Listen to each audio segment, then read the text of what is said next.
Bonjour tout le monde. Aujourd'hui, on va essayer de proposer une collection des évaluations standardisées du second semestre 2024-2025 de l'inspection d'académie de Pékin-Pédoy. Sans tarder, ici, on dit dans l'exercice 1. L'exercice 1 ici. On dit de donner dans la partie A, on donne U égale à 3 plus 3i. Alors, on nous demande ici de mettre U sous forme exponentielle. Petit 2 de montrer que U au cube égale à moins 54 plus 54i. La troisième question, petit a, on demande de résoudre dans l'équation z au cube égale 1. On donnera les solutions sous forme exponentielle.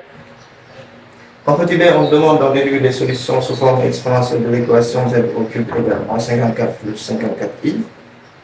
En B, on dit ici, dans le plan complexe muni de repère orthonormé direct au UV, on donne des points A, B, C d'affixe respectifs. Z de A égale 2i, Z de B égale à 2 plus i, Z de C égale 3 plus 3i.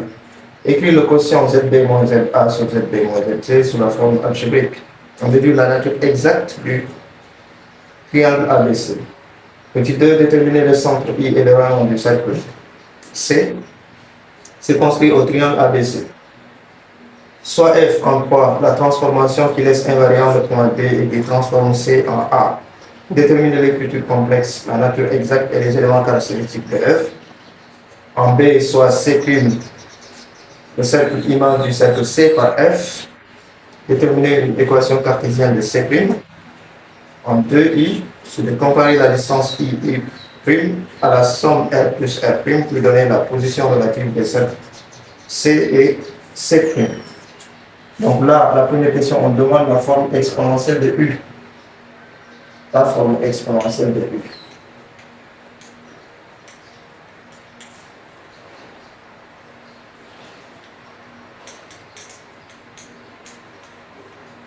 Donc pour la forme exponentielle de U, il faut d'abord le module et l'argument. Donc U, si vous voulez, c'est 3 plus 3i. Donc on peut faire même 3 facteurs de 1 plus i. Le module de U, donc c'est 3 fois le module de 1 plus i. Et le module de 1 plus i, c'est racine de 2. Donc c'est 3 racine de 2. L'argument de U, c'est l'argument de 3 facteurs de 1 plus i. Ce n'est rien d'autre que l'argument de 1 plus i. Et ça, c'est égal à, ici, θ, on le pose, ce qui veut dire que cos de θ égale à 1 sur racine de 2, c'est-à-dire racine de 2 sur 2, et sinus de θ égale à 1 sur racine de 2 aussi, c'est-à-dire racine de 2 sur 2. Ce qui veut dire que donc θ égale à pi sur 4. Donc on a ici θ qui est l'argument, c'est pi sur 4. Le module de U égale à 3 racine de 2, ce qui veut dire que donc U sera égal à 3 racine de 2 exponentielle de I, pi sur 4. Voilà donc la forme exponentielle de U. À la deuxième question, on demande de montrer que U au cube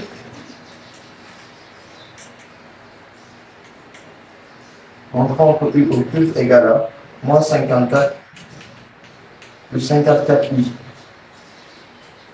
U c'est égal à 3 plus 3i. Donc ça c'est égal à, si vous voulez, bon, on laisse comme ça, c'est pas grave. U au cube donc sera égal à 3 plus 3i au cube. Si vous voulez, ça c'est 3 au cube plus 3 facteur de 3 au carré 3i plus 3 facteur de 3 facteur de 3i au carré plus 3i au cube. Donc c'est a plus b le tout au cube. A plus b le tout au cube, c'est a au cube plus 3a carré b plus 3ab carré plus b au cube. 3 au cube ici c'est 27. Et là c'est 3 au cube, ça fait 27 multiplié par 3, donc c'est 81i. Et là on a aussi moins 9, ça fait donc moins 81 ici. Et là on a 3 au moins 27i. Et si on fait la somme, 5 80 moins 80 plus 27, ça fait moins 54. Et 80 i moins 27i, ça fait plus 54i. Donc, i au cube égale à moins 54 plus 54i.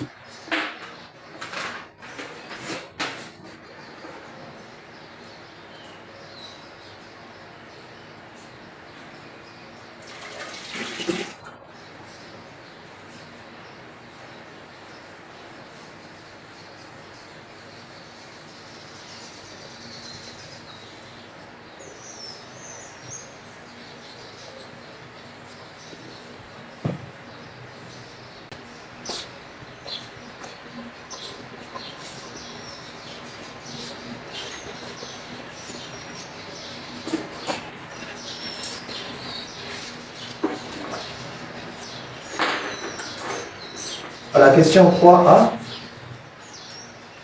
on demande de résoudre résolution dans C de z au cube égale à 1. Je pense que cette partie-là, tous les professeurs le font. Z au cube égale 1, c'est la meilleure des exemples qu'on peut donner sur les racines indiennes de l'unité. Donc ici, racine cubique de l'unité, on sait que l'ensemble des solutions z de k, donc ce n'est pas la peine de reprendre tout ça, mais c'est sous la forme de tapis pour 3 ici. Alors, si vous voulez, vous posez z égale à r exponentielle de i θ, ensuite vous faites z au cube qui est égal à r au cube exponentielle de 3i θ, ainsi de suite, et puis vous faites la méthode d'identification pour trouver ce résultat-là, dont les valeurs de k sont 0, 1 et 2. Donc, pour k égale 0, z de 0 ici, c'est exponentielle de 0. Pour k égale 1, vous avez z1 ici égale à exponentielle de i 2 puissance 3. Et pour k égale 2, on a ici exponentielle de i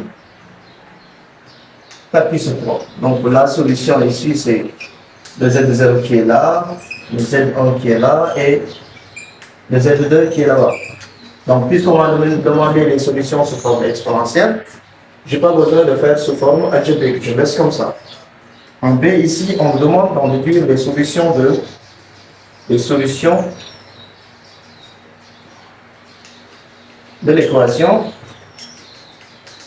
que j'appelle, ils ont appelé ça eux-mêmes d'ailleurs, z au cube égale moins 54 plus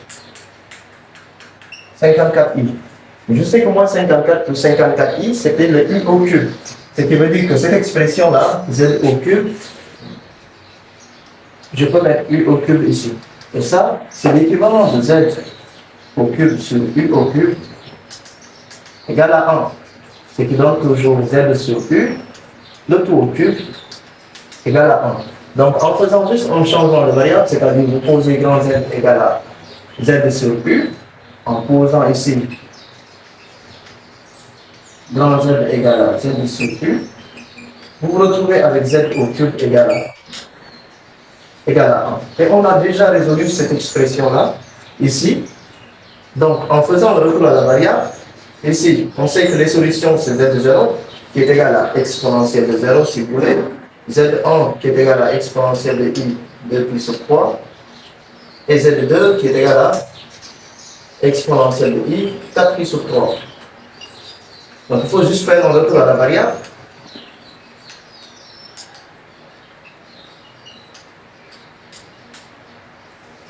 La variable, c'est grand z égale à z sur u. Donc, on a ici z sur u égale à expo de 0, z sur u égale à expo de i 2 puissance 3, et z sur u égale à expo de 4 puissance 3i.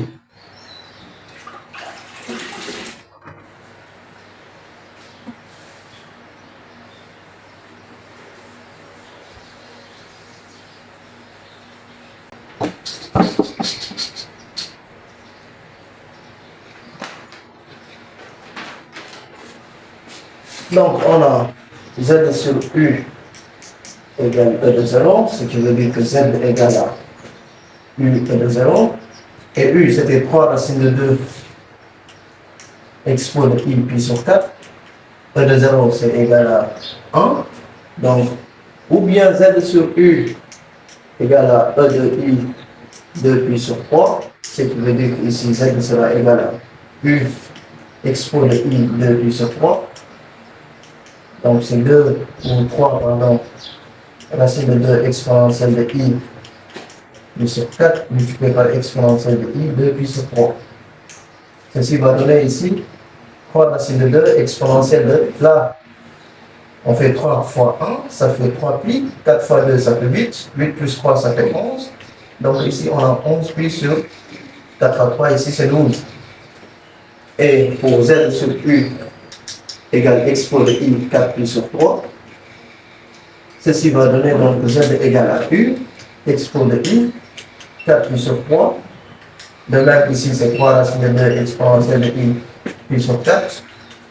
Multiplié par exponentielle de I, 4 pi sur 3. Donc là aussi, c'est 3 racines de 2 ici. Là, c'est 4 fois 4, ça fait 16. Et 3 fois 1, ça fait 3, donc c'est 19. Donc 19 pi sur 4 fois 3, ça fait 12. Donc ici, les solutions, c'est exponentielle de I 2 pi sur, ou 3, pardon, racine de 2. 3 racines de 2, exponentielle de I pi sur 4. Ensuite, 3 racines de 2 exponentielle de I, 11 pi sur 12. Ensuite, 3 racines de 2 exponentielle de I, 19 pi sur 12. Voilà les solutions de l'équation 1.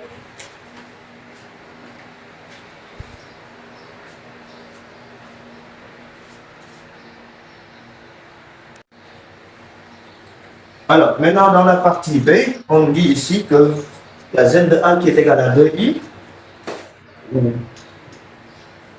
le point A d'affixe 2I, le point B c'est d'affixe 2 plus I, et le point C c'est d'affixe 3 plus 3I. On me demande ici d'écrire le quotient Z de B moins Z de A sur Z de B moins Z de C sous forme algébrique. Et puis, on déduit la nature exacte de ABC. Donc, Z de B moins Z de A ici, sur Z de B moins Z de C. Z de B, c'est 2 plus I. Moins Z de A, c'est moins 2I. Donc, sur Z de B, toujours 2 plus I. Moins Z de C, c'est-à-dire moins 3, moins 3I. Ceci va donner ici 2, toujours, moins I, divisé par, là, on va avoir moins 2I, moins 1. Donc Z de B moins Z de A sur Z de B moins Z de C égale, si on factorise par I au numérateur, on va avoir là-bas moins 2I moins 1 divisé par moins 2I moins 1. Là, parce que si on développe ici, on va avoir moins 2I carré. I carré c'est égal à moins 1, donc moins 2 fois moins 1, ça fait plus 2 ici. Et là, on aura direct le moins I qui est là. Donc on peut simplifier ces deux-là. Ce qui veut dire que Z de B moins Z de A sur Z de B moins Z de C égale à I. Donc, il suffit déjà que ABC est un triangle rectangle en B, le point qui se répète ici. Et le plus ici, on sait que c'est égal à I, ce qui veut dire que le module de Z de B moins Z de A sur Z de B moins Z de C sera égal à module de I qui est égal à 1. Ce qui veut dire que la distance AB sera égale à la distance BC. Donc, en plus d'être rectangle, le triangle est isocèle. Donc là, à chaque fois que vous faites le quotient ou le rapport là et que vous trouvez I ou moins I, le triangle est rectangle et isocèle en même temps. Donc si c'est I, c'est rectangle et isocèle direct. Si c'est moins I, c'est rectangle et isocèle indirect.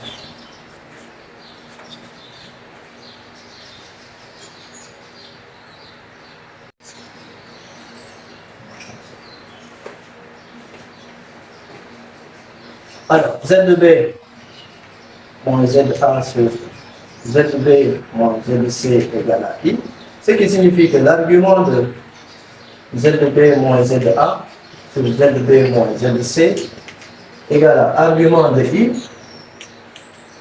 égale à pi sur 2. Ce qui veut dire que l'angle CB AB, ou bien si vous voulez l'angle BC BA égale à pi sur 2. Modulo de pi. Et donc, le module de Z de B moins Z de A sur Z de B moins Z de C, qui n'est rien d'autre que le module de I, qui est égal à 1. Et ça, c'est la distance BA, BC. Donc, en combinant ces deux-là, on sait que ABC est un triangle rectangle et isocèle. Maintenant, si vous voulez, on peut mettre direct ou pour ce cas-là, c'est direct et si c'était moins plus 2, on peut dire que c'est indirect. À la deuxième question, on demande ici de déterminer le centre I, et le rayon R du cercle C. Circonscrit au triangle ABC. On sait déjà que ABC est un triangle rectangle. ABC est un triangle rectangle. Si vous voulez, et isocèle en B. Ce qui veut dire que donc, le cercle C est circonscrit au triangle ABC aura pour centre le milieu de l'hypoténuse, c'est-à-dire AC, et aura pour rayon la distance AC divisée par 2 parce que AC est un diamètre. Donc ici, Z de I, si vous voulez direct, c'est Z de A plus Z de C sur 2. Et Z de A, c'est 2I. Z de C, c'est 3 plus 3I. Le tout sur 2. Ce qui donne ici 3 demi plus 5 demi de I. Donc, l'axe du centre, c'est 3 demi plus 5 demi de I. Alors, le rayon ici R, c'est la distance AC sur 2. Z de C moins Z de A ou Z de A moins Z de C, le module est pareil, sur 2. Donc, je vais avoir ici 2I moins 3I sur 2, ce qui donne donc moins 3 moins I sur 2.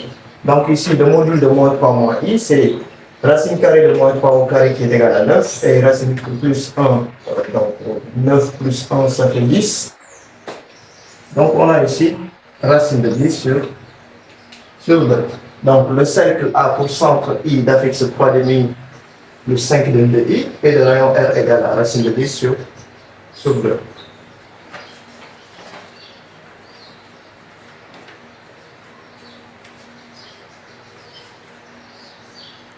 Alors, à la troisième question, on nous dit soit F. F, la transformation qui laisse invariant le point B et qui transforme C en A. Donc, on a S de B égale à B et qui transforme C en A. Donc, S de C égale à A. On demande ici de déterminer l'écriture complexe.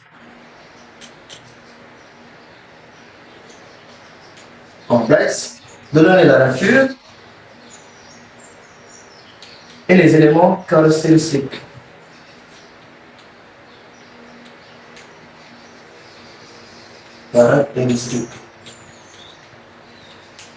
Donc, puisque S de B égale à B, on peut poser d'abord que Z' égale à AZ plus B. Et puisque S de B égale à B et S de C égale à A, donc on va dire ici que Z de B égale à Z de B plus B et Z de A égale à Z de C plus B. Donc en faisant la différence,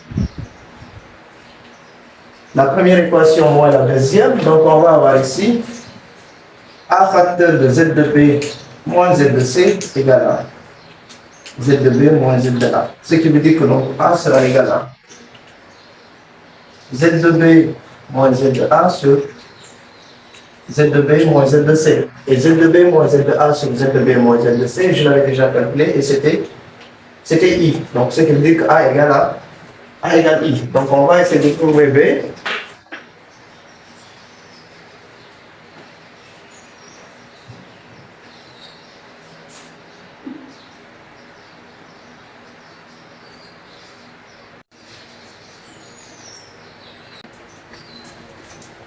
Alors, donc on avait A égale à I,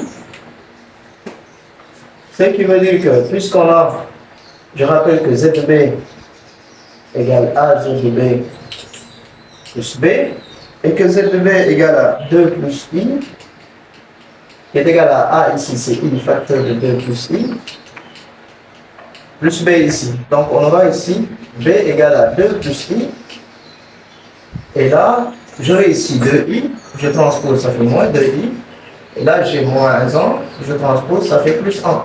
Ce qui veut dire que B égale à 1 plus 1, ça fait 3, donc moins I. Puisque A égale I et B égale à 3 moins I, Z prime donc sera égal à IZ plus 3 moins I. Voilà donc l'écriture complexe de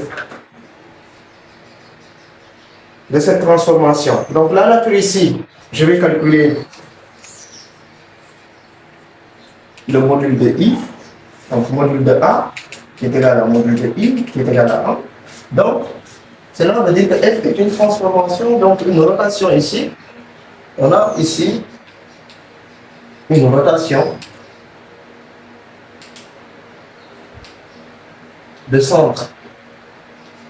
Ici, on n'a pas besoin de calculer parce qu'il y a des gens qui ont calculé en disant le centre oméga d'affixe B sur 1 moins A, mais vous n'avez pas besoin de faire ça puisqu'on nous a dit ici que B est le point invariant, donc c'est le centre B d'affixe 2 plus I.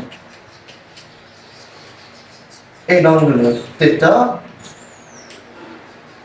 égale à argument de I, qui est égal à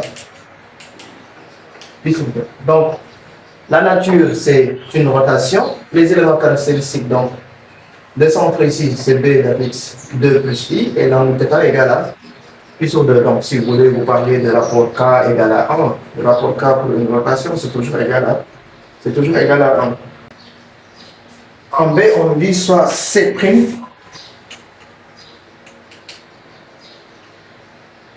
de centre I', et de rayon R', image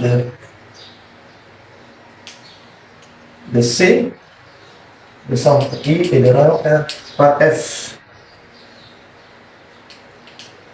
On demande maintenant de déterminer une équation cartésienne de C'.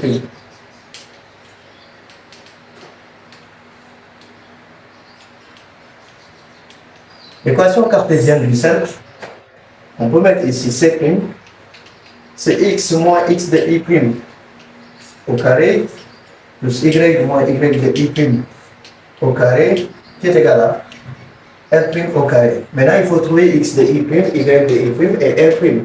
On sait que donc l'image d'un cercle est un cercle, donc le même rayon ici, puisque c'est une rotation. Ce qui veut dire que R égale à R'.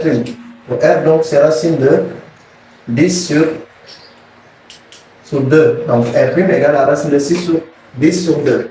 Il faut trouver maintenant l'image I' de I. Donc on peut mettre ici Z de I' égale à IZ de I plus 3 moins I. Donc n'oublions pas que Z' était égal à IZ plus 3 moins I. Donc on remplace ici Z de I par 3 plus, c'était 5I sur 2 plus 3 moins I. Ce qui va donner ici Z de I'. Regarde ici, si on développe, ça fait 3I. Et là, 5I fois I, ça fait moins 5. Je vais en même temps réduire au même dénominateur, donc j'aurai ici plus 6. Et là, moins 2I. Le tout divisé par 2. Donc Z de I' égale à 3I moins 2I, ça fait I. Et 6 moins 5, ça fait 1. Donc c'est 1 demi plus 1 demi de I. Donc I' a pour coordonnées 1 demi et 1 demi. Ce qui veut dire que donc, en remplaçant ici I' par le coordonnée ici, on va avoir donc l'image C' qui sera égale à x moins 1 demi au carré plus y moins 1 demi au carré égale R' au carré ici, ça fait 10 sur 4. Donc R' au carré ici, ça fait 10 sur 4, puisque R' égale à racine de 10 sur 4. Sur 2, pardon. Bien, maintenant on nous demande ici de comparer la distance la distance I prime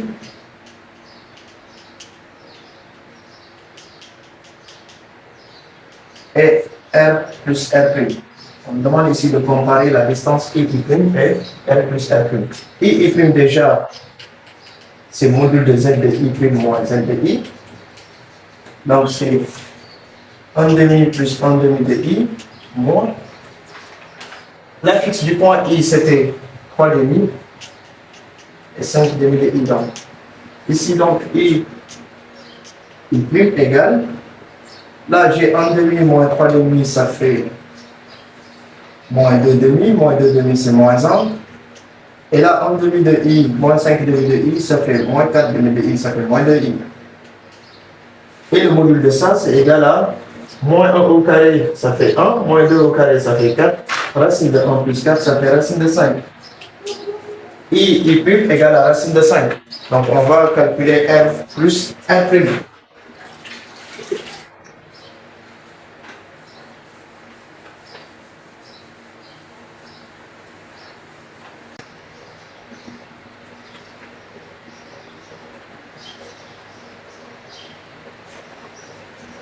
Alors, I prime donc, c'est égal à racine de 5. Maintenant, on va calculer R plus R prime. Puisque c'est la même valeur, donc on a racine de 10 sur 2, plus racine de 10 sur 2. Donc c'est égal à 2 racine de 10 sur 2, qui est égal à racine de 10. Alors, en comparaison, on sait que I prime est plus petit que R plus R prime. Et cela signifie que les cercles C et C prime, C et C prime sont séquents. Ça, c'est une propriété qu'on fait à la place de cinquième, je crois. Cinquième ou sixième. Je ne me rappelle plus.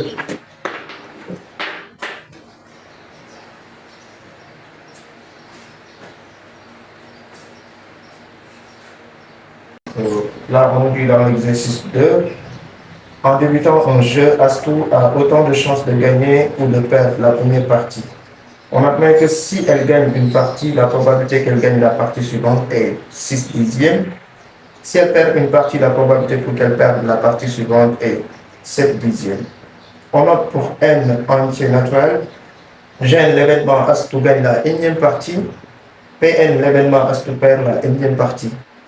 À la première question, on nous demande ici de déterminer les probabilités P de G1, P de G2 cherchant G1, P de G2 cherchant P1. On déduit la probabilité P de G2. En petit b, on nous demande de calculer P de P2. À la deuxième question, on pose pour tout entier naturel n non nul, xn égale P de Gn et yn égale P de Pn. Montrez que pour tout entier naturel non nul, xn plus 1 égale 6 dixièmes de xn plus 3 dixièmes de yn, et yn plus 1 égale 4 dixièmes de xn plus 7 dixièmes de yn. Pour tout entier naturel non nul, on pose vn égale à xn plus yn et wn égale à 4xn moins 3yn. Montrez que pour tout entier naturel n non nul, vn égale à 1. Montrez que la suite wn est géométrique et exprimer wn en fonction de n.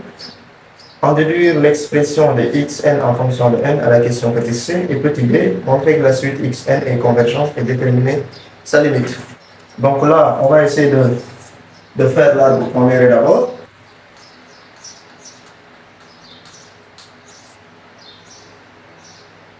Alors, Gn, c'est l'événement Astou gagne la énième partie. Donc G1, ici, et P1 là.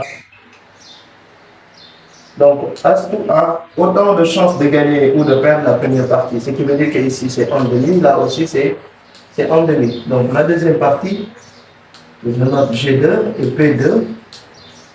G2 et P2. On dit ici que si elle gagne une partie, la probabilité qu'elle gagne la partie suivante est 6 dixièmes. Donc là, je mets 6 dixièmes. Et donc, pour trouver le résultat qui est là, je fais 1 moins 6 dixièmes, ça fait 4 dixièmes. Et si elle perd une partie, la probabilité qu'elle perde la partie suivante est de 7 dixièmes. Donc, ce qui veut dire que là, c'est 7 dixièmes. Et donc, pour trouver le résultat ici, je mets 1 moins 7 dixièmes, ça fait 3 dixièmes. Donc là, on me demande la probabilité P de G1. la probabilité de gagner la première partie, puisqu'on a dit qu'elle a autant de chances de gagner la première ou de perdre. Donc la probabilité ici, ce n'est rien d'autre que 1/2. Et P de G2, ça sent G1. Oui. La probabilité de gagner la deuxième partie, sachant qu'elle avait gagné la première partie, est de 6 dixièmes. Donc si vous voulez, vous simplifiez par 2, ça vous fera ici 3 cinquièmes. Et la probabilité de gagner la deuxième partie, sachant qu'elle a perdu la première partie, donc P de G2, sachant P1 égale à 3 dixièmes ici. Donc on est là, P de G2, sachant P1, la probabilité de gagner la deuxième, sachant qu'elle avait perdu la première. Donc on demande d'en déduire P de G2. P de G2, la probabilité de gagner la deuxième partie, c'est P de G1 ou G2 inter G1 plus P de G2 inter P1. C'est la probabilité de gagner la deuxième partie. Donc P de G2, sachant G1, multiplié par P de G1 plus P de G2, sachant P1, multiplié par P de P1. Donc ici, on va avoir P de G2 sachant G1, c'est 6 dixièmes, multiplié par P de G1 qui est égal à 1/2, plus P de G2 sachant P1, c'est 3 dixièmes, multiplié par 1/2 toujours ici. Donc ça va donner ici, si je simplifie par 2 là, donc j'ai 3 dixièmes ici, plus, là j'aurai 3 vingtièmes. Donc si je veux, je multiplie par 2 ici, sinon j'allais laisser comme ça ici, en faisant le produit 10 fois 2, on va avoir 20 plus. Ce serait plus rapide même, je mets 20 sixième ici, donc pour me retrouver avec 9 vingtièmes. Donc P de G2 égale à 9 vingtièmes. La probabilité de gagner la deuxième partie est égale à 9 vingtièmes. Donc, on nous demande d'en déduire aussi ou de calculer P2. P2, ce n'est rien d'autre que 1 moins P de G2. Donc, soit elle gagne, soit elle perd. Donc, si on a la probabilité de gagner la deuxième partie, pour trouver la probabilité de perdre la deuxième partie, on peut directement faire 1 moins P de G2, qui est égal à donc 11 vingtièmes. Donc, P2 égale à 11 vingtièmes. Si vous voulez aussi, vous pouvez faire pareil pour P de P2. Vous dites que c'est P de P2 inter G1 plus P de P2 inter P1. Mais ça, c'est plus rapide. Donc, on connaît déjà la probabilité de gagner la deuxième partie qui est égale à 9 vingtièmes. Donc, pour trouver la probabilité de gagner de perdre la deuxième partie, on fait juste 1 moins la probabilité de gagner la deuxième partie.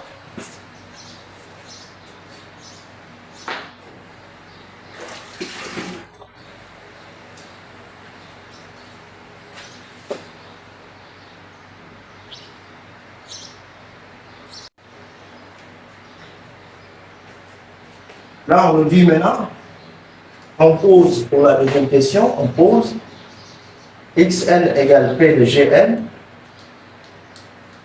et yn égale à p de pn. Donc la probabilité de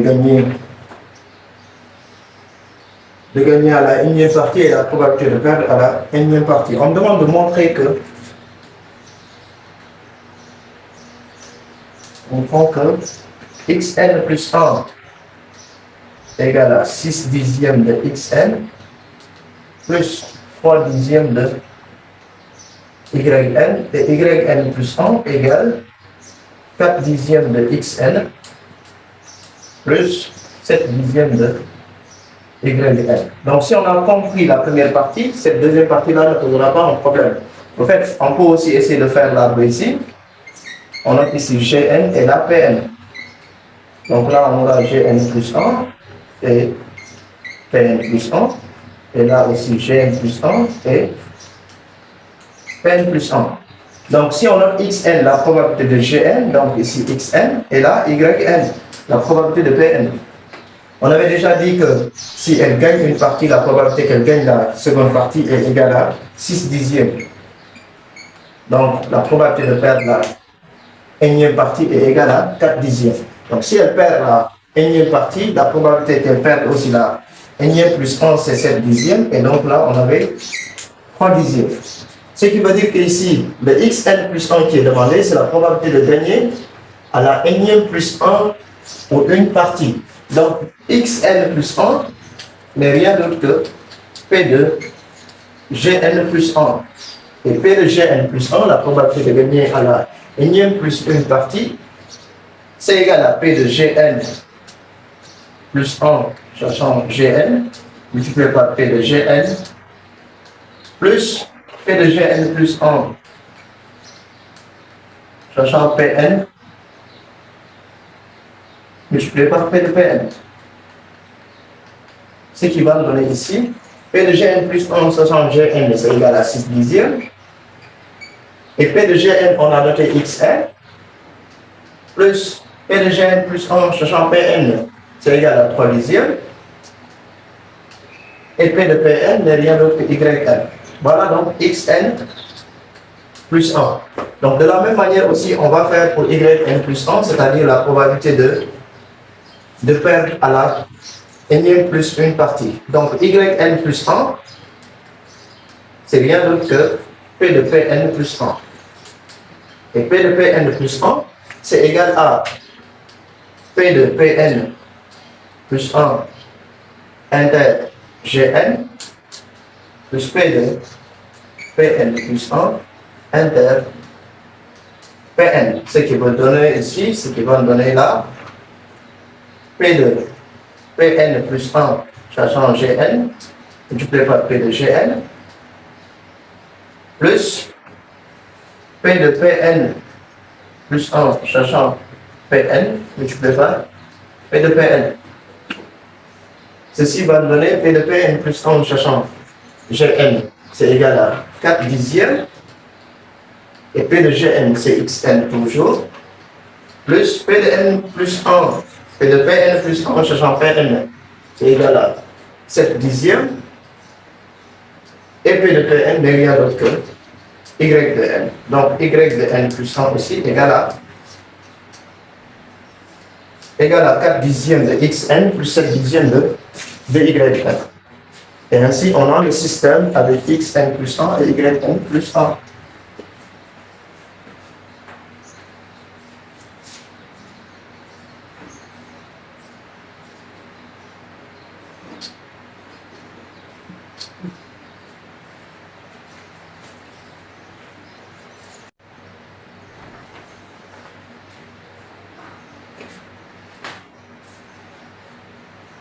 On a ici donc xn plus 1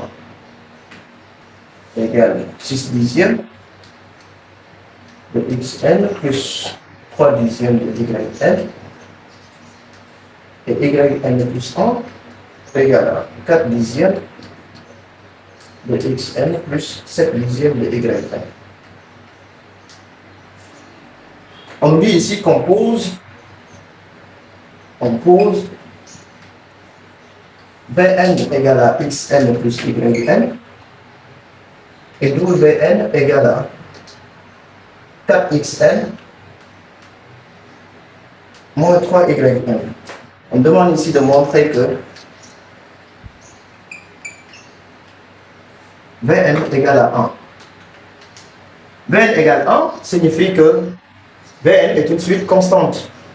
Donc il suffit seulement de montrer que Vn plus 1 égale à Vn. Et ensuite, de dire que donc, si Vn plus 1 égale à Vn, sera égal à Vn moins 1, Vn moins 2 jusqu'à V1, puisque c'est le premier terme. Et on pourra calculer ici x1 plus y1. Donc ici, Vn plus 1, ce n'est rien d'autre que xn plus 1 plus yn plus 1. Or, xn plus 1 égale à 6 dixièmes de xn plus 3 dixièmes de yn. Et yn plus 1, c'est 4 dixièmes de xn plus 7 dixièmes de yn. Ce qui va donner ici, donc 6 dixièmes plus 4 dixièmes, ça fait xn seulement, parce qu'on va avoir ici 10 sur 10 xn.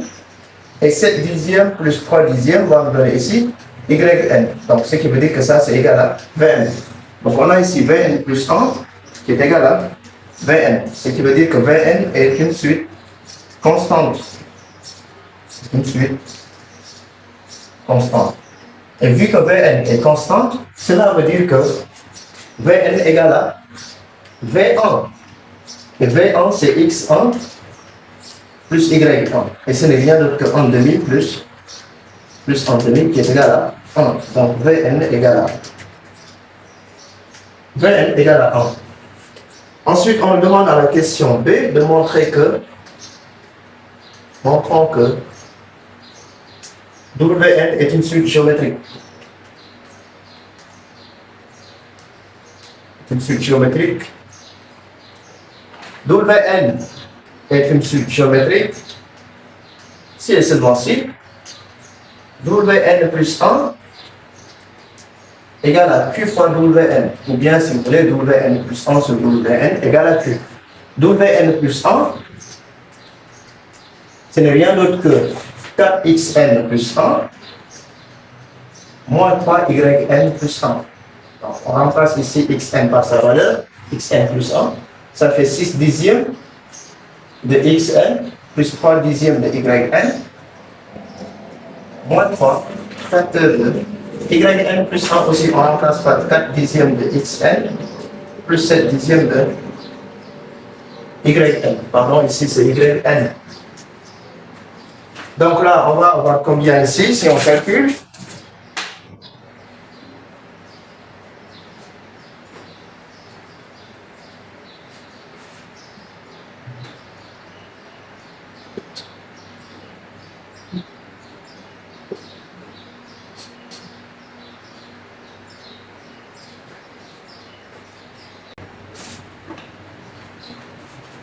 Alors, ceci va donner, donc si je développe le 4, j'aurai ici 24 dixièmes de xn plus 12 dixièmes de yn, moins là, 4 fois 3, ça fait 12 dixièmes de xn, moins 21 dixièmes de yn.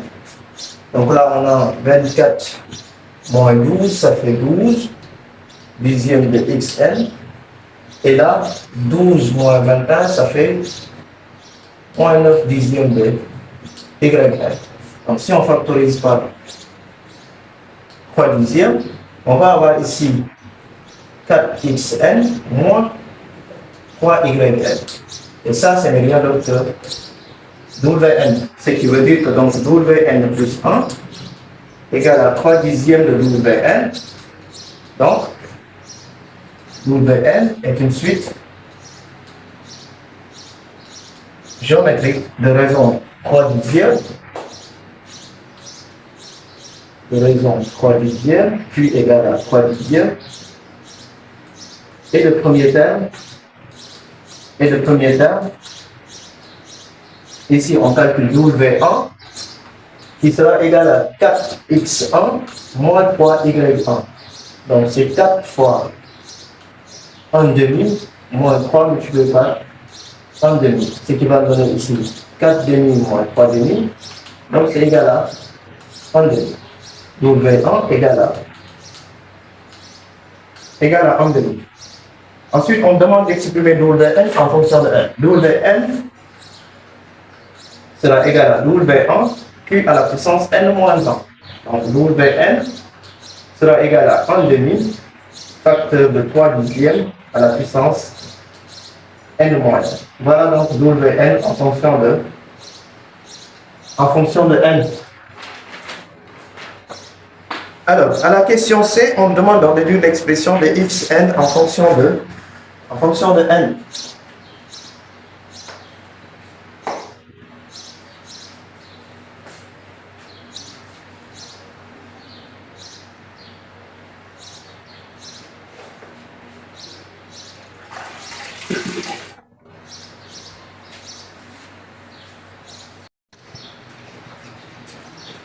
Alors là, maintenant, on me demande l'expression de xn en fonction de n. L'expression de xn en fonction de n.